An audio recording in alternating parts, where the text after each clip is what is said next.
Bonjour à tous, on se retrouve pour le traditionnel quintet du vendredi soir à direction l'hippodrome de Cabourg, Cabourg mon amour pour le prix Bruno Cocatrix, quintet qui va se disputer en réunion à course 4, départ 20h15, 16 partants, parcours de tenue, 8 en tête, 8 au 25 mètres, un bon quintet bien touffu du vendredi soir. On va d'abord retrouver les résultats de la veille, donc mardi dans le quintet, on est 3e, 5e, les lignes droites, c'est vraiment des quintets extrêmement compliqués à trouver. Le course par course a été plutôt bon du côté des jeux simples. On fait un 3 sur 4 du côté des objectifs à Cabourg avec le jeu bonus dans une autre réunion. Et on a une belle gagnante, Lodoga, qui s'impose en course 7 à plus de 17 €.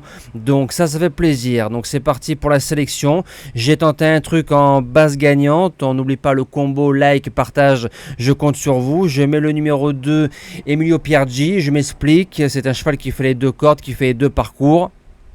Pour ses débuts à Cabourg, le 2 août, il est fautif sans raison dans le dos à Johan devant les tribunes. Il est remis, on l'a fait finir gentiment parce que la messe était dite. Je trouve que le lot est un peu moins fort que le lot du 2 août, il peut aller devant, c'est un cheval assez dur et s'il fait sa valeur tête et corde en étant sage, il peut le faire de bout en bout. La deuxième base, le numéro 16, Hardy Crown, ce sera sûrement le grand favori de cette épreuve. Il répète ses valeurs, il est quatrième d'un lot similaire plaqué des 4 cet été à Cabourg avec son entraîneur. Là, il sera déféré des 4. Johan qui fait un été fantastique comme bien souvent chaque saison, il me décevrait en sortant des 3 même au 25 mètres. Pour les chances, le numéro 6, Unadora, c'est une jument qui a fait une deuxième partie de saison 2023 excellente.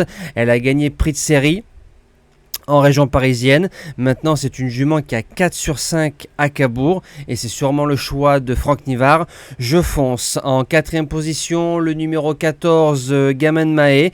Il vient de faire une belle valeur du côté d'Anguin derrière un certain Guématin. C'est plutôt pas mal. Lui aussi, il fait les deux cordes, il fait les deux parcours. Maintenant, il faudra contourner ce peloton touffu. C'est un cheval qui n'a qu'une seule injection, mais bien drivé.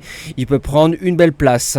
En cinquième position, le petit poussé, le numéro 1, Horatio de Cerisy, a fait cinquième du quintet de référence en faisant course école, en préservant son moral, en venant bien finir.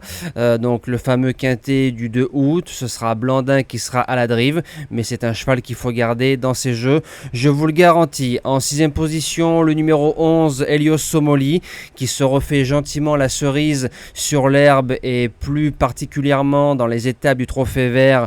Il a gagné à Bernay et il a fait deuxième à Royan. Quand on voit les chevaux, il y avait Hymne du Gers, Invictus Madiba, Iron Jet, donc c'est un lot supérieur. Les Somoli, grands favoris, vous rayez des 4 mains. Les Somoli à 15, 20 ou plus, c'est dangereux. Donc je garde parce qu'il va tourner aux alentours de 20 contre 1.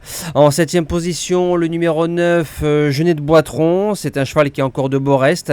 Je l'avais gardé dans le quintet de Vichy 4e, la fameuse ligne Guématin qui a répété. Faut rendre 25, mais je préfère l'avoir avec moi que contre moi. Surtout que c'est un excellent droitier. Et je termine avec le numéro 8, Gloire Royale. C'est sûrement la course préparée. C'est une jument, pour l'instant, cette saison, à part sa course de Luçon, il n'y a pas grand-chose. Mais si on regarde l'année dernière, été 2023, elle faisait de belles valeurs. Donc c'est sûrement une jument saisonnière. L'engagement visé. Et comme Cabourg, c'est quand même l'un des hippodromes où il y a pas mal de surprises, je l'ai gardé en bout de sélection. Voilà, moi j'ai plus qu'à vous souhaiter un bon quintet, un bon futur week-end qui s'approche. Merci à tous et à demain.